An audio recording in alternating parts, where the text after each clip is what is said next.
كل ولي كالحياة بن الحسن صلواتك عليه وعلى آبائه في هذه الساعة وفي كل ساعة وليا وحافظا وقائدا وناصرا ودليلا وعينا حتى تسكنه أرزك طوعا وتمتعه فيها طويلا. الہی مجلس اعزاز کو منظور فرما. پروردگار دو عالم یہ جتنے شیعہ سنی تشریف فرما ہیں ان کی نیک تمناؤں کو پورا فرما. پردے میں میری جتنی میری مائیں میری بہنیں میری بیٹیاں میری مرشدزادیاں آقازادیاں تشریف فرما ہیں خالق کائنات ان کی نیک تمناؤں کو پورا فرما. بانیان مجلس ملک تنویر صاحب اور ان کے برادران ان کے بیٹوں کی زندگیاں دراز فرما. جن مرحومہ کے اصال ثواب کی مجلس ہے خالق کائنات ان کے درجات بنا فرما. پروردگار دو عالم ذکر کا صدقہ ہمارے گناہوں کو معاف فرما. ہمارے امام کا جلد نزول فرما. ہمیں امام کی زیارت کے قابل بنا. یہ کتنی بلند صلوات پڑھیں جتنی محمد والے محمد نے طاقت عطا کی ہے. اللہ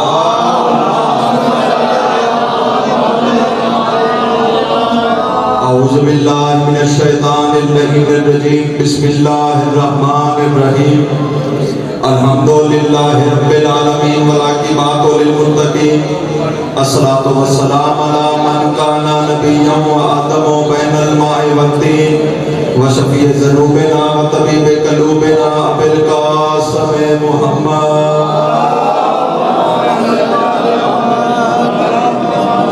وعلی آلہ الطیبین الطاہرین المعصومین المنتجبین المظلومین المخدومین المطہرین ولعن اللہ علی اعدائہم وغاصب حقوقہم ومنکر فضائلہم ومصائبہم وولایت علی ابن ابی طالب صلوات.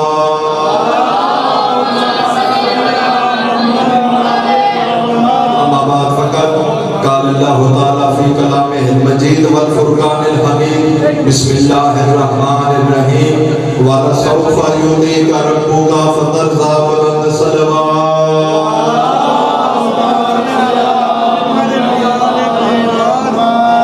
تمام حمد ہے اس ذات واجب کے لیے جو ہر حمد کے قابل ہے، اور درود و سلام ان ہستیوں پر کہ جنہیں پیدا کرتے ہی خود پیدا کرنے والا درود میں مصروف ہو گیا.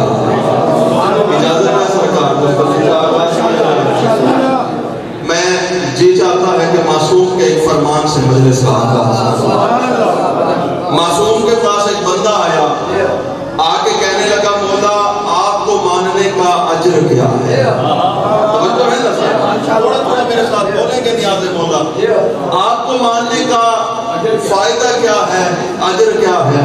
معصوم کے چہرے پہ مسکراہٹ آئی. فرماتے ہیں ہمارا ماننے والا ہم سے ایک معاہدہ کر لے. بندے نے قدموں پہ ہاتھ رکھا، ہاتھ رکھ کے کہتا ہے مولا کیسا معاہدہ؟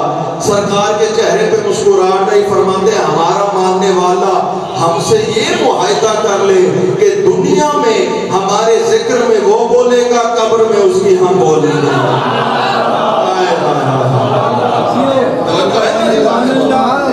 مل کے خاندان آل محمد پہ بآواز بلند